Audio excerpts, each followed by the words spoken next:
My name is Lucy, and I've loved baseball since childhood. These are my parents, and they adore me, so they always support me. My dad served in the army, and we moved a lot. I got used to it because it was always just me, Dad, and Mom. We were like peas in a pod, always together, always supporting each other. But one day, Dad decided to retire, and we moved to his home state. It was something new for me because we had never lived near relatives before.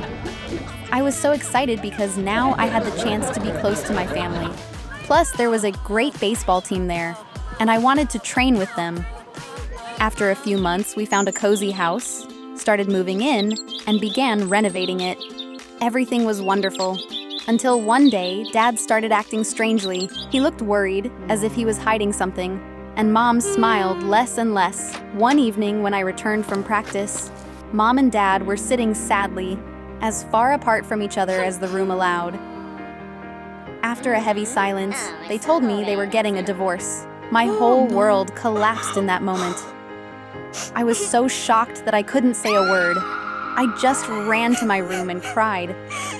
I couldn't believe it. It felt like a joke. They had been together for 21 years. They met back in school, and I always thought they were the happiest couple. The next morning, Dad left. After that, Mom and I decided to move back to Missouri to be closer to friends. I was very sad. I missed Dad so much. And then we found out that he had another woman. It hurt so much. Mom and I started seeing a therapist because it was very hard to cope. I couldn't even go to school because I always wanted to cry. So Mom transferred me to online school. This way we could spend more time together and support each other. But things with Dad were difficult. Every time we talked on the phone, I would get angry. I couldn't understand why he had done this. He wanted me to meet his new wife, but I couldn't agree for a long time. One day during a baseball game, I had the deciding hit, a match point. I was so nervous. And to make matters worse, Mom was at work and couldn't come to support me. Then I heard a woman's voice from the stands. Go, Lucy! You can do it. I turned to the stands and saw Dad with his new wife and her daughter. They had come specifically to watch my game and were cheering me on with posters. It encouraged me, and I helped my team win that evening. After that, I finally decided to meet them. It turned out that Dad's new wife was a very kind and caring woman. Her daughter, Ruth, was also kind to me. Although I had been anxious, we quickly found common ground and became good friends. Even though what they did had hurt me deeply, I enjoyed their company. Now I visit them sometimes, and it helps me forget the past and move forward. Time passed, and now I feel much better. I continue playing sports and become happier every day. I realized that Dad still loves me just as much, and nothing can change that. He will always be my great dad, no matter what happens in life. If your parents are getting divorced, know that it's not the end. Things will get better, even if it feels like your world is falling apart at first. It became easier for me when I understood that life goes on. Now I'm much happier than I was before because I found a true friend, my stepsister. Now it's time to share her story with you. Hi, my name is Ruth. Things are good for me now, but my story is a sad one because it's about my parents' recent divorce. It's still hard to talk about, but I decided to share it in hopes that it might help someone who's going through something similar. My parents were married for 20 years, and to me, they always seemed like the perfect couple. They were very different, but I thought they were the kind of people who complemented each other, like two pieces of a puzzle.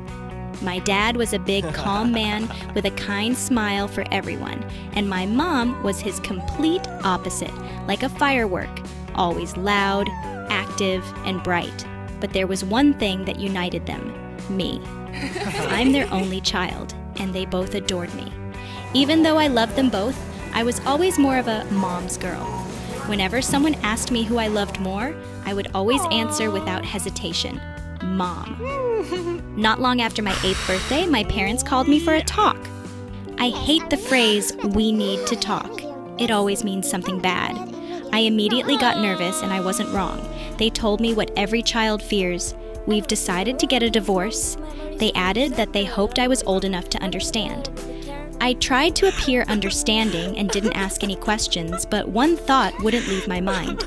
How could I not notice that they weren't getting along? Had I been living in a world of rainbows and unicorns while a huge crack grew in our family? At first, my parents tried to keep things civil. They divided their belongings and remained polite. But when it came to the most important thing, me, everything changed. Each of them wanted me to stay with them. They argued and insisted on their way. It was awful. I kept thinking, Mom, Dad, I'm not an object. Why don't you just ask me? In the end, they decided that since I was almost grown up, I should choose who I wanted to live with. And I would have to announce my choice in court. It felt like they were forcing me to grow up too fast. We were still living together, but it was no longer a cozy home. Everything felt cold and tense. Mom tried to win me over. She bought me expensive gifts, took me to spas and restaurants, and did everything to act more like a friend than a mom. It was nice, but it didn't feel sincere. Through all this, I felt lost. My family was falling apart, and I had to make a decision I wasn't ready for. My parents tried to make me choose one of them, but in truth, I just wanted them to stop fighting over me and think about my feelings. The bad atmosphere at home affected me at school too. I became withdrawn and uncommunicative, my grades dropped, and my friends distanced themselves from me. They even stopped letting me sit with them at lunch. I ended up eating alone in a corner where a quiet, sad boy always sat by himself. The day of the court hearing came and I was called to the stand. I was very nervous. I looked at my parents. Dad was sullen and Mom looked as anxious as I felt. I felt sorry for her, took a deep breath, gathered my thoughts, and said, I love both of my parents, and it hurts me that they are no longer together. But I have to be strong and help them move on. My dad is big and strong, but my mom needs my support and love more, so I will stay with her. The judge was impressed by my mature response. It was hard for my dad, but he smiled at me, showing that he supported my decision. Mom and I started living together, helping each other with everything, and now we've genuinely become best friends. I got back to my normal life at school, my teachers started using me as an example, and my classmates even invited me back to their table in the cafeteria. But I no longer needed their company, because when I was struggling, they had turned away from me. Instead, I sat with the quiet, sad boy in the corner. During all our lunches together, we hadn't said a word to each other, and I decided to change that. I took his hand, looked him in the eyes, and asked, Are your parents divorced too? He gave me a sad look and silently nodded. Tell me your story, I said. I'll understand. Yeah. He sighed and began to share. My name is Marcus, and I want to share how I got through my parents' divorce. 6 months ago, as I was walking home from school, I saw a strange car parked outside our house. Next to it were suitcases that looked just like my mom's, and inside the car sat a man I didn't know, as if he was waiting for someone. I approached him and asked who he was waiting for. He looked at me with sympathy and said, Go inside, your parents want to talk to you. When I walked into the house, my parents were in the hallway. My mom was fully dressed and holding her packed bags, while my dad stood there looking completely devastated, staring into the distance. The atmosphere was so tense, you could almost charge a phone with the air. After a long pause, my mom told me they had decided to get a divorce.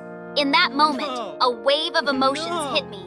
Shock, anger, and sadness. Without saying a word, I ran to my room, hearing my dad sob behind me. A few minutes later, my mom came in to explain the reason for the divorce. She said, I've met someone else, and we're getting married. At that moment, my world fell apart. How could she leave Dad? Why did he let her? And who was this new person? I couldn't hold back my tears, and in anger, I kicked my electric guitar, breaking it, just like my life felt broken. My mom explained that she had to follow her heart, and that one day I would understand. But her words didn't lessen the storm of emotions inside me. The next day at school, I pretended everything was fine, but inside, it felt like a professional boxer was pounding my chest. My teacher noticed something was off and asked what was wrong. I lied and said I wasn't feeling well, spending the rest of the class in the bathroom trying to get a handle on my emotions. Later, my mom told me that she and my dad had been arguing for years, and that she had accidentally met someone she fell in love with, she asked me to give him a chance. I decided to try, and a few days later, I met her new partner. He knew I played guitar and gifted me his old Stratocaster. I didn't want to like him. It felt like it would be a betrayal to my dad, but he turned out to be a kind and caring man who genuinely loved my mom. My dad struggled with the divorce. He fell into depression. He and Mom had been a team, and now he was alone.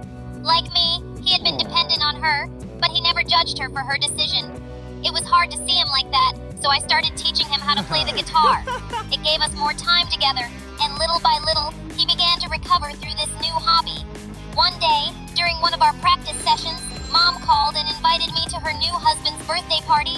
At first, I didn't want to go because I was afraid of hurting Dad, but he told me, "There's always room in your heart for two people." His words gave me the strength to go, though the guilt of bonding with Mom's new family didn't disappear. Years passed, and Dad met Lindsay, the kindest, most understanding woman I've ever known. The guilt came back, as if I was now betraying Mom, but she repeated the same words Dad had told me.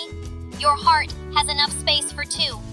Now, Mom and Dad have both been happily married to their new partners for almost 10 years. I now have so many step-siblings, nieces, and nephews that I can't even count them all. This new, extended family has brought me more love than I ever imagined. My parents are happier with their new partners than I ever saw them together. This experience taught me that even bad events can lead to something good.